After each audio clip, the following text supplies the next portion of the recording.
Hello and welcome to your online training, how you can break free from frustrating self-doubt once and for all.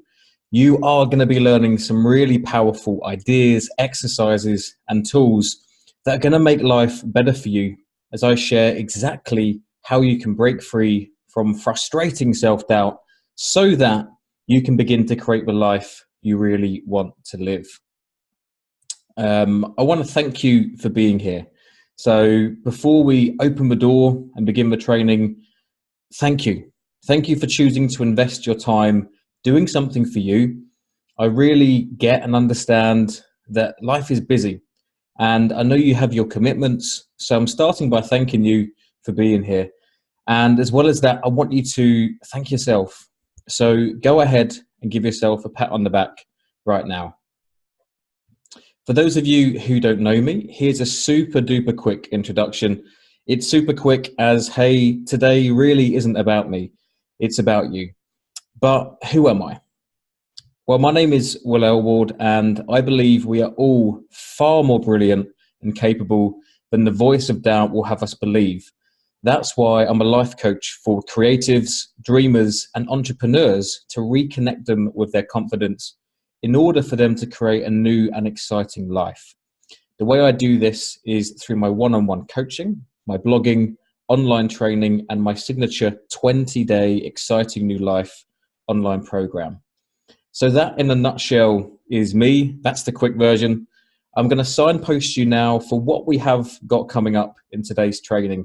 And if you haven't already, please pause the video now, grab a pen and paper, a glass of water, whatever you need, a journal, just somewhere you can capture your thoughts, your insights, and write down your responses to what I share with you today. I've created today's training and split it into 6 parts. So the training is a mixture of exercises, a little bit of theory, some tips, and importantly, some tools, things that will really help you, tools that really work in bringing your levels of self-doubt down and your levels of self-belief up. So in part 1, we're going to be looking at a powerful alternative to self-doubt. Now, what I'm really offering you here is a new way of thinking, which means a new way of living. In part 2, I'll be sharing a little theory on why self-doubt exists and how by changing our perspective of self-doubt, we change our relationship with it. In part 3, you're going to learn a tool that has literally helped hundreds of thousands of people around the world find peace and challenge their troublesome thoughts. And this tool works brilliantly for thoughts relating to self-doubt. In part 4, I'm really excited for this part, especially something rare will happen for the world of online training, a live demonstration, which is going to have you out of your seat. So please don't get too comfortable. I don't want to give too much away, so let's just say you'll experience firsthand how the voice in your head is a terrible predictor of what is possible for you. In part 5, I will share my wishes for you. And part 6, for those of you who watch until the end, you'll receive an exclusive invitation. So make sure you watch until the end to make sure you don't miss out. So now let's dive straight into part 1, a powerful alternative to self-doubt.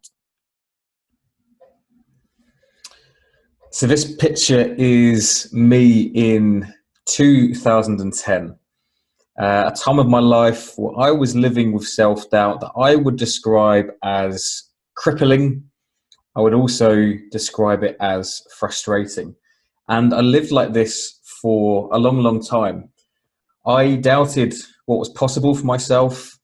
I doubted the voice of my goals and dreams. I pretty much doubted everything.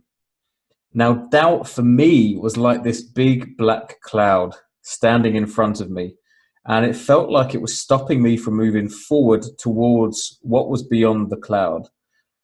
And what was beyond the cloud? Well, it was my goals, my dreams, a life that inspired me, a life of passion, a life of adventure. You see, if you're anything like me, you have a vision. And when you imagine what this vision looks like, a wonderful thing happens. You begin to feel how it would really feel if your vision was indeed a reality. Perhaps when you imagine your goals, your dreams, your vision, you feel excited, you feel inspired. However you feel, you'll agree this is a positive place, right? A world away from self-doubt. Now, when I work with my one-on-one coaching clients, I talk to this part of them, the part of them which is looking at that vision, looking forward towards that vision, the part that is excited, is inspired, is hungry. Because when I talk to this part of someone, magic happens. You see, the human mind is fascinating. And the human mind doesn't know the difference between real life and imagination. It's the reason why nightmares are so terrifying, even though they're not real. It's also why when we stay stood looking at the black cloud of doubt, we feel doubtful. And it's the same explanation for why when we imagine achieving our goals and dreams, living in that exciting new future, we feel positive. So what can we learn from this? Focus creates feeling. It's because of this truth, focus creates feeling, that I've coined a term summing up what I believe to be a powerful alternative to self-doubt. And the term is this: self-possibility. Now, self-possibility is a way of living. It's a curiosity about ourselves and our potential. Self-possibility is also the term I use to describe the moment my clients step away from their doubts and fears. They look up and begin to imagine what is really possible for themselves. When my clients suddenly realize what's possible, they have this breakthrough, they have this aha moment. As a coach, this is one of the most incredible things that I can see. And what's interesting is, from a scientific perspective, looking up is interesting because we're literally accessing the visual centers of our brain. This is why the daydreamer of the class was always away with the fairies, looking up. And you may find this interesting too. When we look down, we're accessing our emotional center and our inner chatter, the voice of the mind. So here's a cheeky tip: look up to snap yourself out of self-doubt and into this place of self-possibility. Now, the best thing about self-possibility is we can always access it. And when we do, this is where our ideas come to life, where our creative juices begin to flow, where things become clearer and our more positive emotions hang out. So try this for a moment. Look up towards the sky, or if you're inside, look up towards the ceiling. I'm going to ask you a couple of questions, and all I want you to do is just listen to my voice and just ponder these questions for a moment. So how great can you be? What is really possible for you in your life? Do you even know what is possible for yourself? What is now a reality in your life that one day in the past seemed impossible? See, I may not know you, but I know this about you. You've achieved things in your life that a long time ago seemed impossible. What are they? What obstacles have you overcome in your life?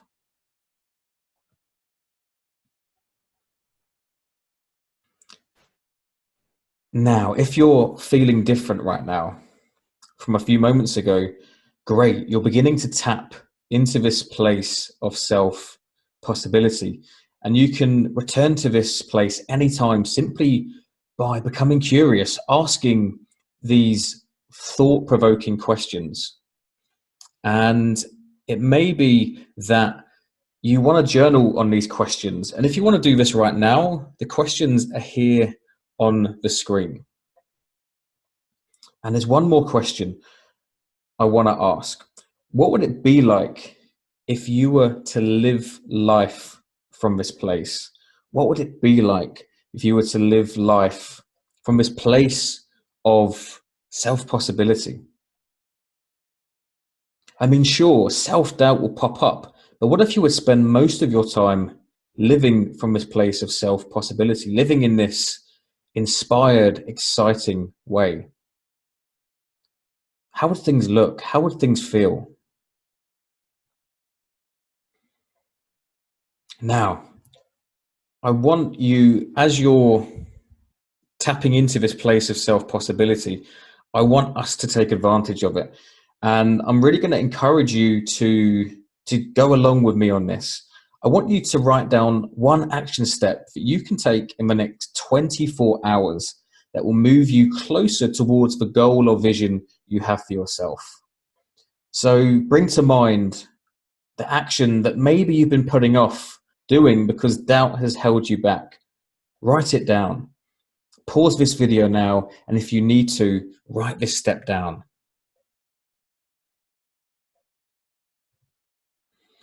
So this is a taste of what self-possibility is all about.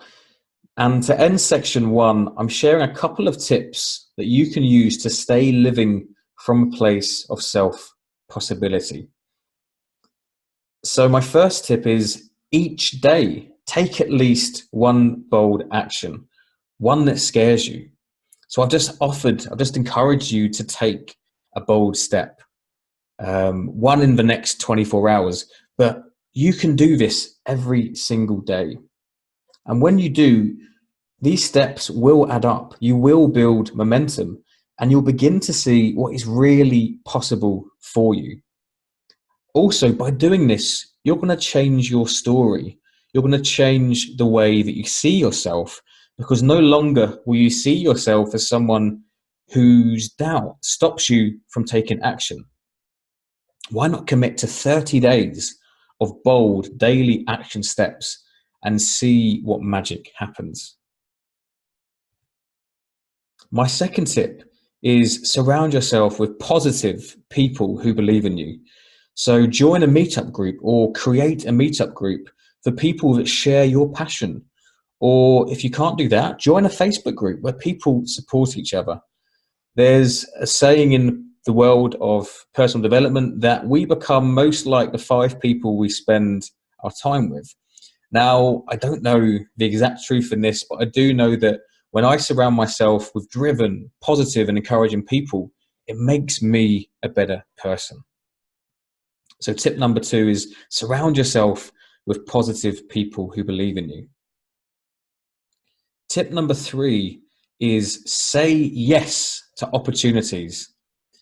Richard Branson, a fellow Englishman and hugely successful entrepreneur, says, if somebody offers you an amazing opportunity, say yes and learn how to do it later.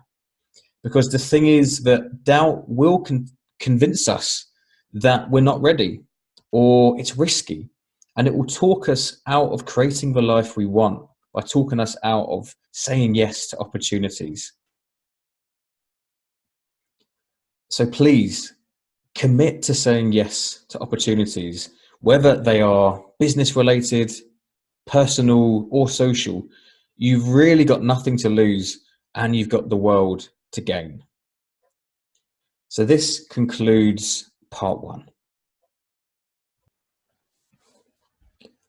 Now, in part 2, we're going to look briefly at why I believe self-doubt happens, and of course, a different way of perceiving self-doubt.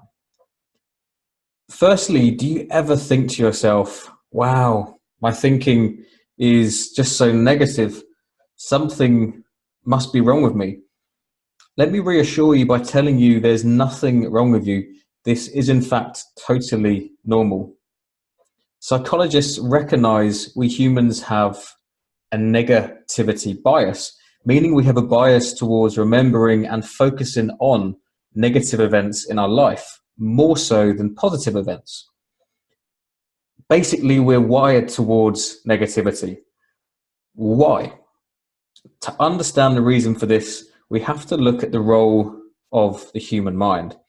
And the number one role of the human mind is quite simply this: survival. Let's go back several thousand years to the times when our ancestors lived among saber-toothed tigers. And let's say that our ancestors, let's give them the name of Bob and Bill. So Bob and Bill are out in the grasslands and both hear a rustle. They hear a noise in the vicinity. Now Bob thinks the worst. Bob thinks, that could be a saber-toothed tiger. Now Bob does not fancy his chances and he runs for it. Bill, on the other hand, thinks to himself, it's probably just grass. It's probably just the wind blowing through the grass. Now, even if 9 times out of 10 the sound wasn't coming from a hungry saber-toothed tiger, the question is, who do you think survived? Cautious, negative Bob or happy-go-lucky, optimistic Bill? I think we know the answer. So a strong negativity bias kept our ancestors alive. This is why I really believe there are moments we are plagued with self-doubt. Our minds, with our best interests at heart, keep us safe by flooding our minds with doubtful thinking. Even though it seems counterproductive and it's frustrating, this is actually what's going on beneath the surface. The mind thinks it's doing us a favor. But you may be thinking, well, long gone are the days when saber-toothed tigers were about.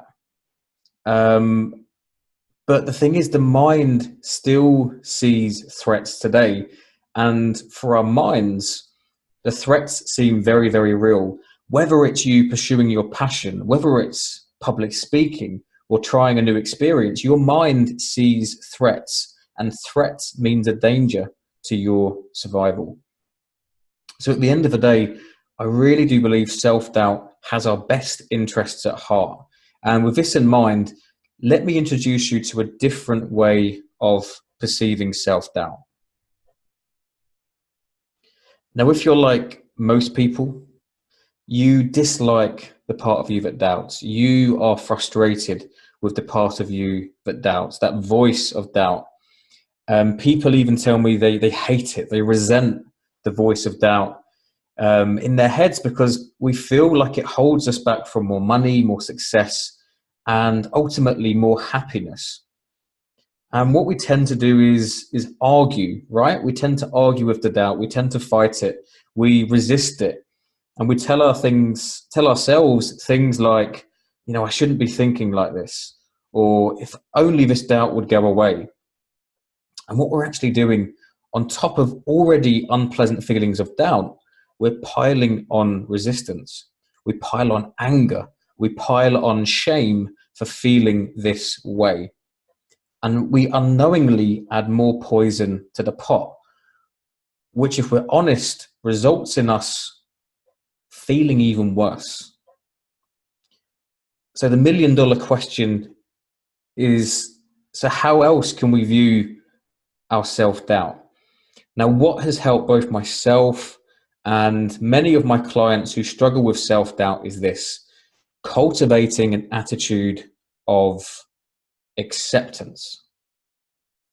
And if possible, and it's not always possible because habitually we resist and we're angry towards self-doubt. It's not always possible in the beginning, but the end goal should really be cultivating an attitude of not only acceptance, but gratitude, compassion, and love. Because if we think about it, when we're angry towards doubt, isn't it us who feels anger?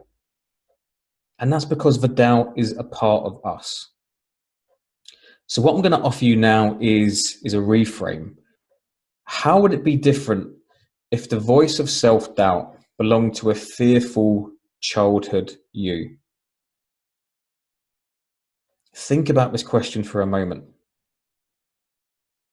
Now, this is a picture of me but go ahead and bring to mind a picture of yourself as a child, perhaps one that you're really fond of, and just see yourself standing there as a child. How would it be different if you knew that the voice of self-doubt belonged to that childhood you? How would you respond differently? Now, imagining that the voice of self-doubt comes from your inner child who's just scared and has your best interests at heart can be a powerful perspective change. And what can also be powerful is this: if you are a parent, if you're watching this training and you have children, imagining that the voice of self-doubt belonged to one of your children. And I'm sure you'll agree, if this actually was the case, if your child was doubtful or was scared, was concerned, you would respond with understanding and love. So the question is, can we extend that level of acceptance and comfort and love, compassion, understanding towards ourselves? Now, a great exercise I can suggest for you is to write a short letter to this voice of doubt, a letter saying you accept and hear the voice. If you're able to, extend gratitude and love towards this part of you for keeping you safe so far. You may even write something like this: I accept you're a part of me and you keep me safe, but there are things I have to do. I've got goals, I've got dreams, I've got a vision that I need to create, and I need you to be on board with me. You have to trust me from now on. Now, I'm going to give you a heads up that writing this letter can be a deeply emotional experience. I often receive, messages and emails from my clients who do this exercise, and they share how a lot of emotions come up. This is a good thing. This is a good thing, absolutely. But I just want to warn you that it can be an emotional experience. So the great thing is that after completing this exercise, after writing this letter, people honestly find that the relationship with self-doubt changes for the better. So I'm going to encourage you to, over the next few days or the next week, complete this exercise, do this for yourself, and ultimately be open to a new relationship with self-doubt.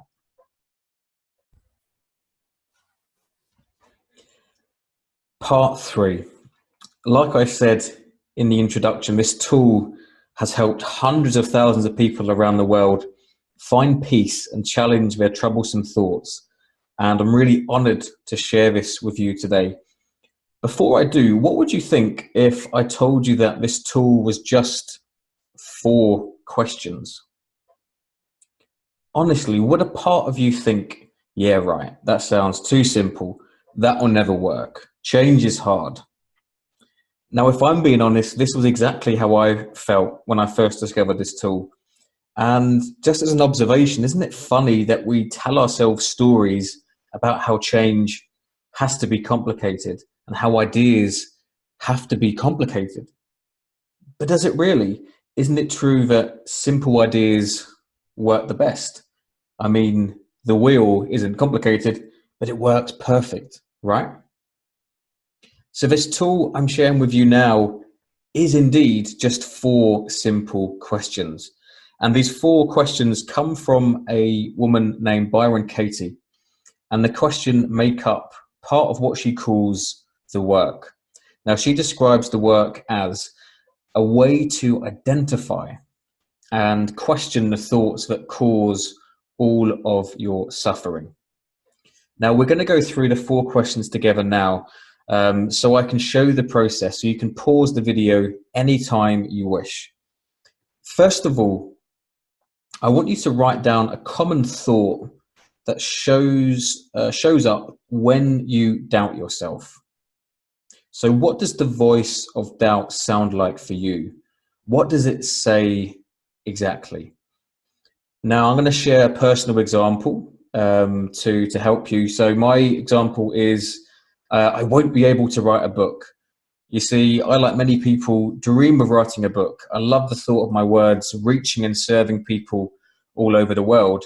And what used to stop me with this is as soon as I had that thought, wow, I'd love to write a book, the voice of doubt would pop up and say, yeah, but I won't be able to write a book.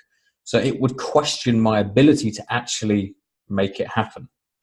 So this is my example. Hopefully that's helped. And by now you have your own example, which we can use to go through these 4 questions. If you do need more time, that's absolutely fine. Just pause the video now until you capture a statement that we can work with. So question number 1.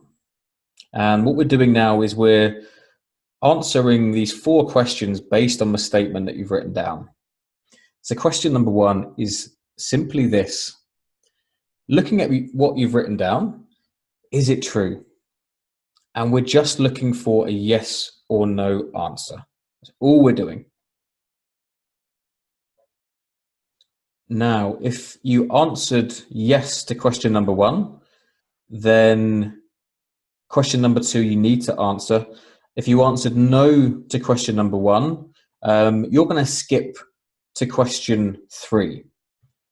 Because question 2 is this: can I know for sure that this is true? So again, if you answered yes to question 1, answer question 2. Can you know for sure that this is true? And again, we're just looking for a simple yes or no. Question number 3, how do I react when I believe this thought? So write down your reaction to believing this thought, any feelings, any other thoughts, any other actions. How do you react when you believe this thought? And question number 4, who would I be without this thought? So looking at what you've written down, your original statement, your original thought, who would you be without it? Or another way of looking at this question is, if it was impossible for you to ever think this thought again, who would you be? So if it was impossible for you to ever think this thought again, who would you be? And I'll say it again, if you need to pause the training to answer these questions, please do so now.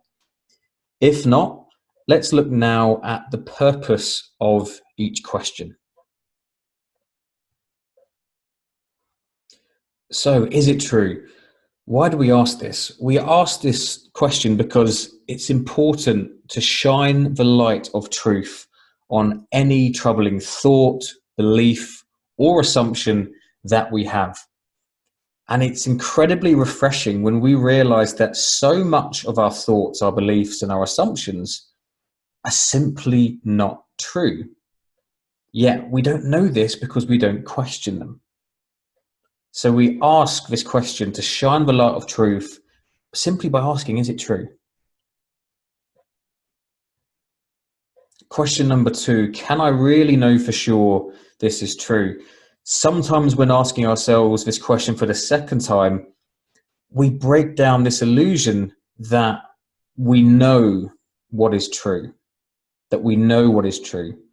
There's this real illusion that we know, we mind read, we second guess, we predict, when in truth, thinking back to part 1, self-possibility, do we really know what is possible for ourselves in our lives? Do I really know that I can't write that book, for example? Question number 3, how do I react when I believe this thought? This is a really important question because it brings with it the awareness that it's often our reactions to our thoughts that cause the suffering. Like I mentioned in part 2, it's the resistance, the anger, it's the shame that we tend to pile onto the thoughts that cause more suffering. Because thoughts are just thoughts. If we can see them for what they are, just things passing by in our mind, they will lose their power over us. So my reaction to believing this thought, I won't be able to write a book, was to feel inferior, was to feel not good enough. What was your reaction to your thought? And question number 4, Who would I be without this thought? This question is so insightful because it gives us a glimpse of our true nature and potential, the real you behind the thought. I'm going to say that again. This question is super insightful because it gives us a glimpse of our true nature, my true nature, your true nature, and our potential, the real you, the real me behind the thought itself.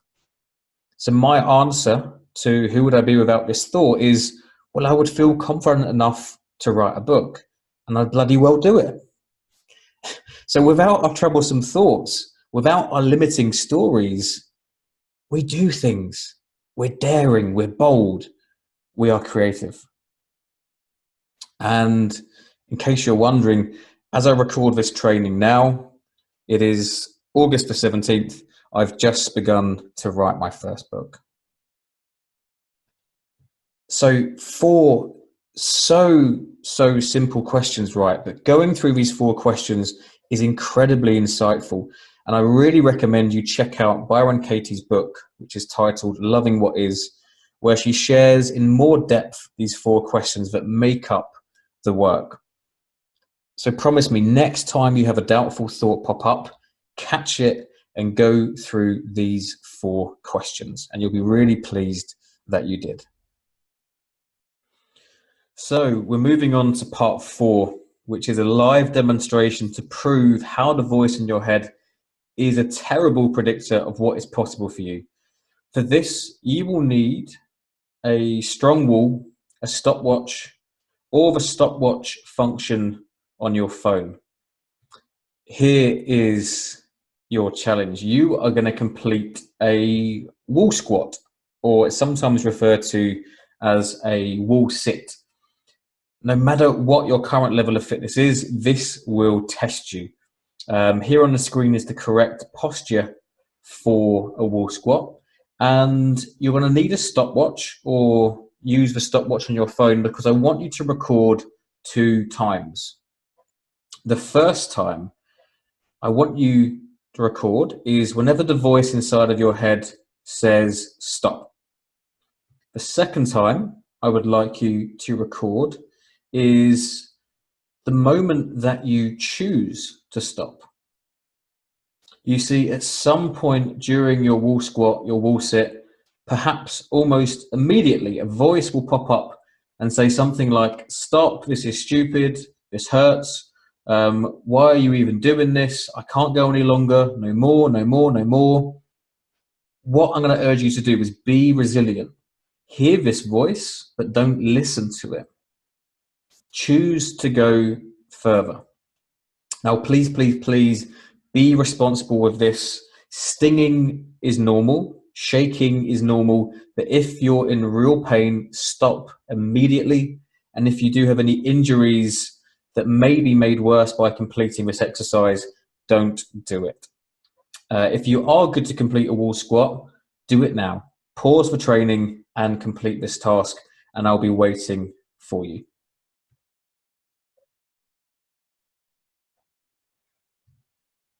So, how did you get on? Did you surprise yourself? I offered this exercise recently during some group training, and one woman in particular had a real breakthrough. She told me that almost immediately this voice popped up and said, stop, you can't do this, you're not strong, this is dangerous. She managed to hold the pose far longer than she would believe, and she was so proud and impressed by herself. So this can be a real eye-opening exercise. So to summarize this exercise, to summarize part 4, I want you to answer these 3 questions. So question number 1 is, what can you learn from this experience? Or what I really mean to say there is, what can you learn about yourself from this experience?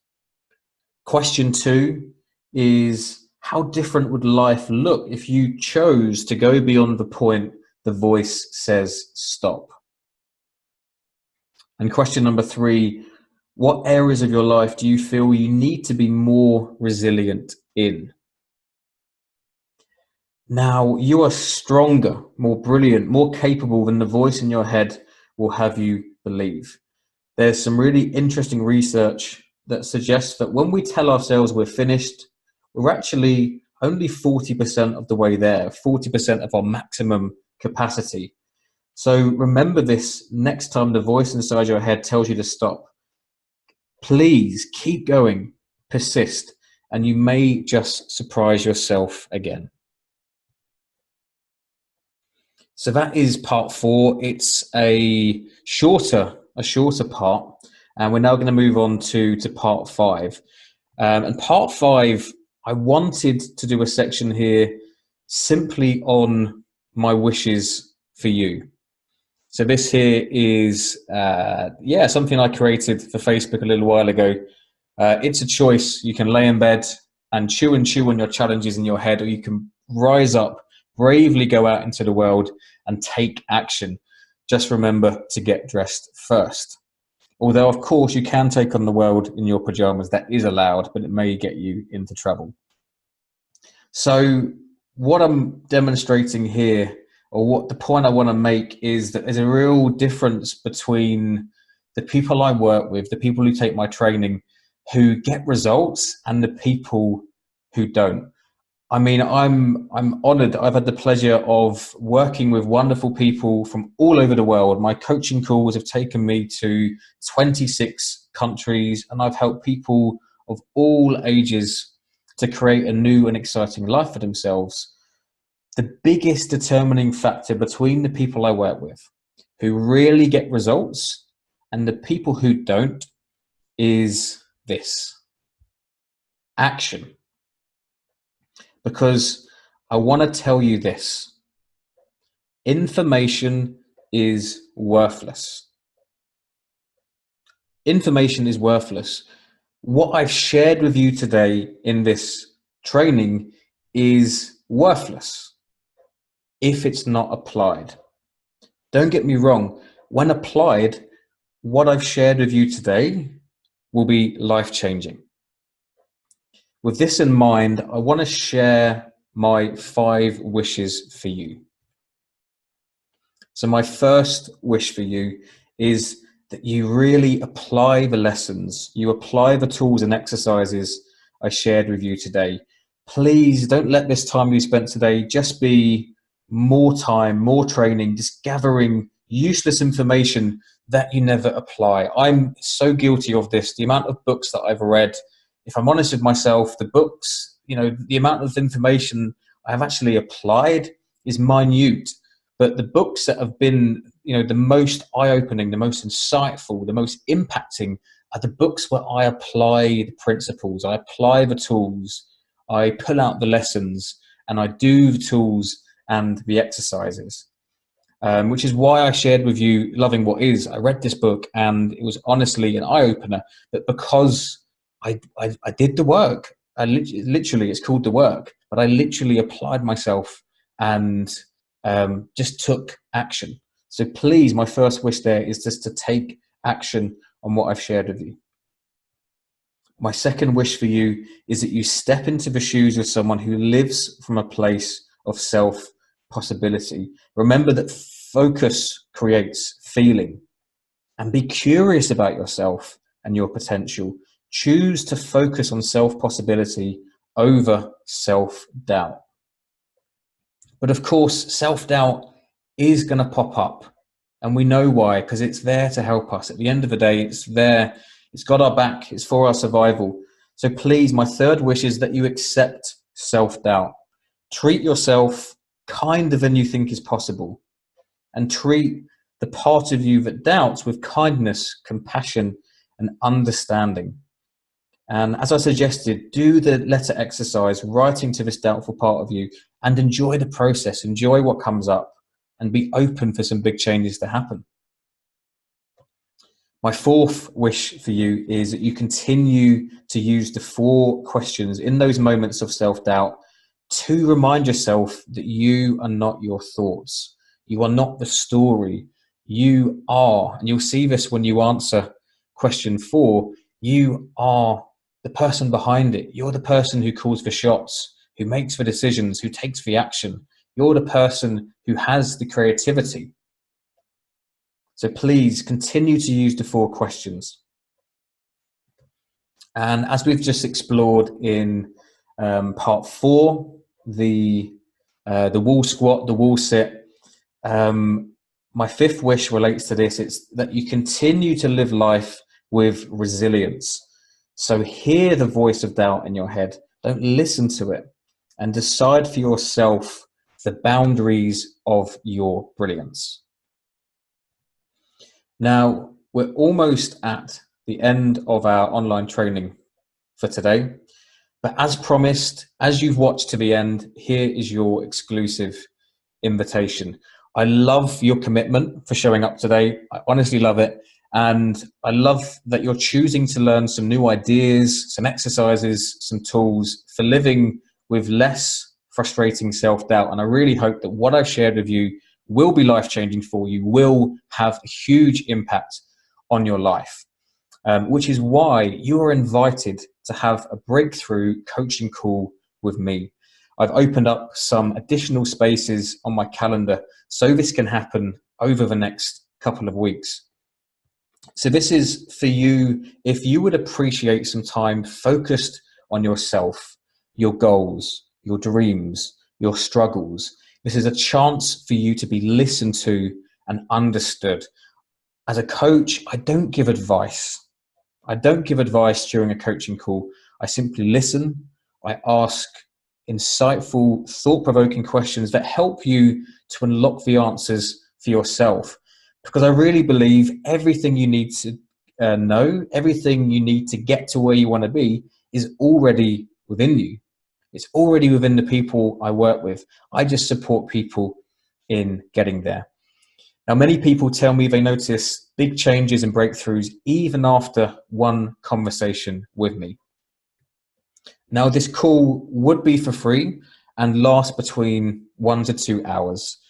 So if you're watching and you're based in Trier, Germany, Luxembourg, which is where I live. So I'm originally from the UK. I'm originally from just below London, but I've been living in Trier, Luxembourg for 2.5 years now. If you are local to me, we can have this session. We can have this coaching conversation in person.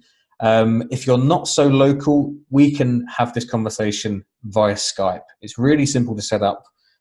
So if that would be something that stops you from booking this call and having a powerful coaching conversation with me, let me tell you, it's very, very simple. So if you'd like to book this call, simply book it now by clicking on the link below, where you'll be directed to my calendar. So I want to end. Thank you again for showing up today. I'd love to hear your thoughts on the training. So please leave me a comment, or you can send me an email. My email is below. It's will@orangeboxpd.com. And honestly, from the bottom of my heart, I'd love to hear from you. For now, take care and talk to you very soon. Bye.